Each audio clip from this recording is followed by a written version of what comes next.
এতজনের নির্বাচনোত্তর সন্ত্রাসের ছবি আমরা একের পর এক আপনাদের সামনে তুলে ধরেছি, কিন্তু পরিস্থিতি এতটাই ভয়াবহ যে এখনো পর্যন্ত মানুষজন বাড়ি ঘরে প্রবেশ করতে পারেনি। অগ্নিসংযোগ এতটাই ভয়াবহ যে এখনো পর্যন্ত সে জায়গা থাকার মতো উপযুক্ত হয়নি। আজ এই সমস্ত জায়গা পরিদর্শন করেন রাজ্যের মুখ্যমন্ত্রী। যেহেতু তিনি নির্বাচনের কাজে পশ্চিমবঙ্গে ছিলেন, তাই রাজ্যে ফিরেই তিনি সমস্ত জায়গা পরিদর্শন করেন। আসারামবাড়ি বিধানসভায় তিনি যান এবং সেখানে কচুবাড়ি এবং বিদ্যাবিল এলাকা তিনি পরিদর্শন করেন। খোয়াই বিজেপি জেলা কার্যালয়ে আশ্রিত কর্মীদের সাথে তিনি মত বিনিময় করেন, তাদের সাথে কথা বলেন। কথা বলতে জেলার অফিসে আসেন। এছাড়া মুখ্যমন্ত্রী মানিক সাহা এবং তাদের সাথে কথাবার্তা বলেন। পরবর্তী সময়ে দেখা গেছে যে তিনি ক্ষতিগ্রস্ত পরিবার পরিজনদের আর্থিক সাহায্য প্রদান করবেন, সে দাবিও সে কথাও তুলে ধরেছেন। কি বলছেন মুখ্যমন্ত্রী শোনাবো।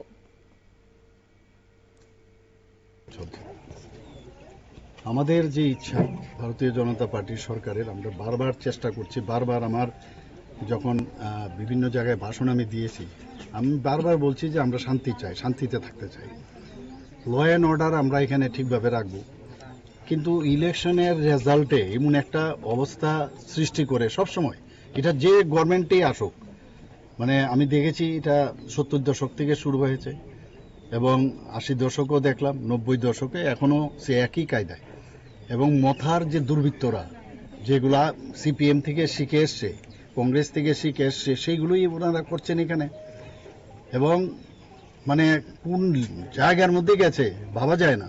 আর এমন দূরে দূরে জায়গা, এখান থেকে যদি পুলিশকে খবরও দেয় আসতে অনেক দেরি হবে, এখানে ফায়ার ব্রিগেড আসতে পারবে না, চারিদিকে অগ্নিসংযোগ এবং মলেস্টিং থেকে শুরু করে বাদ নেই কিছু। আর মানে এখানে কি বলবো, মানে এই যে একটা কালচার এখন হয়েছে, এই কালচার থেকে আমাদের যেভাবে হোক, আমি বারবার বলছি, কোনো অবস্থায় এই কালচার আমরা চলতে দেব না। আইনের শাসন এখানে আছে। আইন তাহলে কিসের জন্য? মানুষকে যদি প্রোটেকশনই না দিতে পারি আমরা, তাহলে কি করে হবে? এর জন্য আজকে আমি সব জায়গায় আমি যাচ্ছি। আমি ডিজিপি সাহেবকেও নিয়ে এসেছি, সিএস সাহেবকেও নিয়ে এসেছি, এখানে ডিএমও আছে।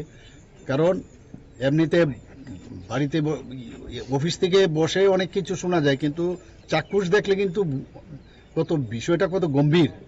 এবং আজকেও মিটিং আছে সন্ধ্যা 6টার সময়, আমি দেখেছি সমস্ত মিনিস্টার এবং বিভিন্ন এজেন্সিস, ডিজিস, এবং কাউকে কিন্তু ছাড় দেওয়া হবে না, কাউকে ছাড় দেওয়া হবে না, এটা একদম আপনাকে বলছি। কারণ মানুষ চায় যে শান্তি, এবং শান্তি প্রতিষ্ঠিত করতেই হবে আমাদের, এইভাবে চলতে দেব না। আপনারা শুনলেন, শান্তি প্রতিষ্ঠা করতে হবে। শান্তি প্রতিষ্ঠার করার জন্য এবার সমস্ত পদক্ষেপ গ্রহণ করা হবে। নির্বাচনোত্তর সন্ত্রাস এবার থামানো হবে। অন্যদিকে যারা ক্ষতিগ্রস্তরা রয়েছে তাদের প্রত্যেকের সাথেই রয়েছে সরকার, সেই কথাই বললেন মুখ্যমন্ত্রী। নিয়ে নিচ্ছে ছোট্ট একটি বিজ্ঞাপন বিরতির সঙ্গে থাকুন।